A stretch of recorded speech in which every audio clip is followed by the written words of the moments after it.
ന്യായാധിപന്മാരുടെ പുസ്തകം 11-ാം അധ്യായം 1 മുതലുള്ള വാക്യങ്ങൾ. ഗിലെയാദുകാരനായ ജെഫ്ത ശക്തനായ സേനാനിയായിരുന്നു. പക്ഷേ അവൻ വേശ്യാപുത്രനായിരുന്നു. ഗിലെയാദ് ആയിരുന്നു അവന്റെ പിതാവ്. ഗിലെയാദിന് സ്വഭാര്യയിലും പുത്രന്മാരുണ്ടായിരുന്നു. അവർ വളർന്നപ്പോൾ ജെഫ്തയെ പുറന്തള്ളിക്കൊണ്ട് പറഞ്ഞു, ഞങ്ങളുടെ പിതാവിന്റെ അവകാശം നിന്നിലേക്ക് വരാൻ പാടില്ല. നീ അന്യ സ്ത്രീയുടെ മകനാണല്ലോ. അപ്പോൾ ജെഫ്ത തന്റെ സഹോദരന്മാരിൽ നിന്ന് ഓടിപ്പോയി തോബ് എന്ന സ്ഥലത്ത് ചെന്ന് താമസിച്ചു. ഒരു നീചസംഘം അവനോട് ചേർന്ന് കൊള്ള ചെയ്തു നടന്നിരുന്നു. അക്കാലത്താണ് അമോര്യർ ഇസ്രായേലിനെതിരെ യുദ്ധത്തിന് വന്നത്. അപ്പോൾ ഗിലെയാദിലെ ശ്രേഷ്ഠന്മാർ ജെഫ്തയെ തോബ് ദേശത്തിൽ നിന്ന് കൂട്ടിക്കൊണ്ടുവരാൻ പോയി. അവർ ജെഫ്തയോട് പറഞ്ഞു, അമോര്യരോടുള്ള യുദ്ധത്തിൽ നീ ഞങ്ങളെ സഹായിക്കണം.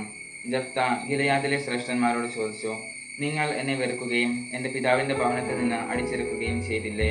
അപകടത്തിൽപ്പെട്ടപ്പോൾ നിങ്ങൾ എൻ്റെ അടുക്കൽ വന്നിരിക്കുന്നുവോ? ശ്രേഷ്ഠന്മാർ ജെഫ്തയോട് പറഞ്ഞു, നീ ഞങ്ങളുടെ കൂടെ വന്ന് അമോര്യരോട് യുദ്ധം ചെയ്യേണ്ടതിനും ഗിലെയാദ് നിവാസികളായ ഞങ്ങളെല്ലാവരുടെയും നേതാവായിരിക്കേണ്ടതിനും തന്നെയാണ് ഞങ്ങൾ നിന്റെ അടുത്തേക്ക് വന്നിരിക്കുന്നത്.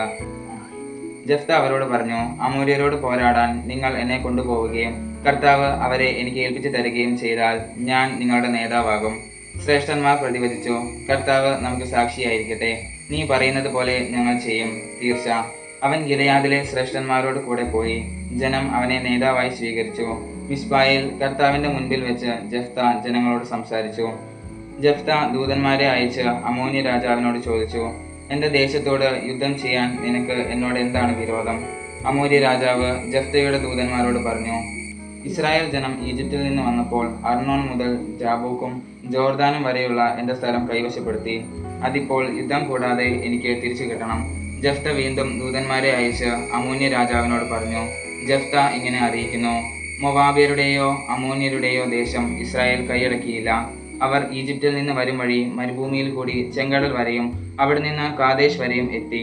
ഇസ്രായേൽ അന്ന് ഏദോം രാജാവിനോട് ദൂതന്മാർ വഴി നിന്റെ ദേശത്തു കൂടി കടന്നു പോകാൻ തങ്ങളെ അനുവദിക്കണമെന്ന് അപേക്ഷിച്ചു. പക്ഷേ അവൻ അത് സമ്മതിച്ചില്ല. മൊവാബ് രാജാവിനോടും അവർ ആളയച്ചു പറഞ്ഞു. അവനും അതിന് സമ്മതിച്ചില്ല. അതിനാൽ ഇസ്രായേൽ കാദേശിൽ തന്നെ താമസിച്ചു. അവർ മരുഭൂമിയിലൂടെ യാത്ര ചെയ്തു. ഏദോമും മൊവാബും ചുറ്റി മൊവാബിന് കിഴക്ക് എത്തി. അർണോന്റെ മറുകര താവളമടിച്ചു.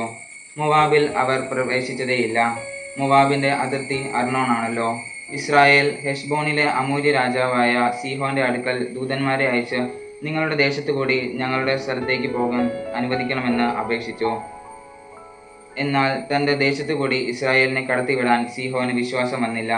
മാത്രമല്ല, സീഹോൻ ജനങ്ങളെല്ലാം ഒന്നിച്ചു കൂട്ടി യാഹാസിൽ താവളമടിച്ച് ഇസ്രായേലിനോട് പൊരുതി.